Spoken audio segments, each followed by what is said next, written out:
The women of Boundial's Women's Cooperative are busy harvesting rice, but the grain is not destined for their dinner tables. They are producing high-quality seeds for sale to a government-run seed bank. In a country reeling from a decade of civil war and a contested election in 2010 that led to months of violence, these farmers are playing a key role in reducing poverty. The new seed variety is known as Wheater 9, a more productive and pest-resilient breed of rice. Some 800 farmers in the Ivory Coast have been trained to grow the new variety, which they started planting 2 years ago, and it has almost doubled their yields and profits. Before we were only suffering because we couldn't find food to eat. But now after selling these rice seeds we can buy food and we are doing well.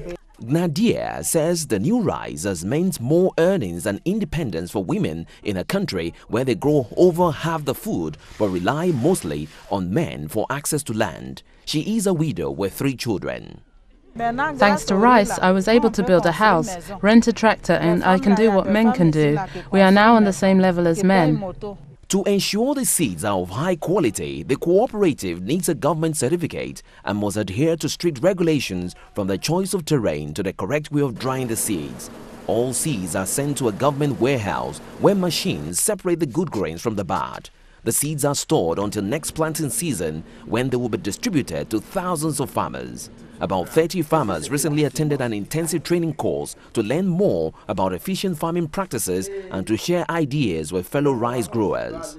For almost 10 years now, bad quality seeds have been used. This training has enabled farmers to get good quality seeds and in turn increase their yield greatly.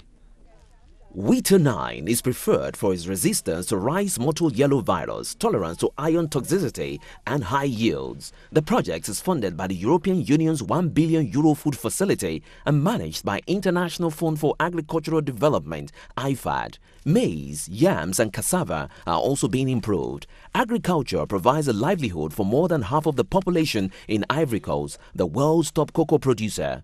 Locally grown subsistence crops meet most rural domestic needs. Rice is Ivorian staple food, but decades of political unrest greatly affected full-scale farming activities, so production has reduced significantly. The deficit is filled by imports from Asia.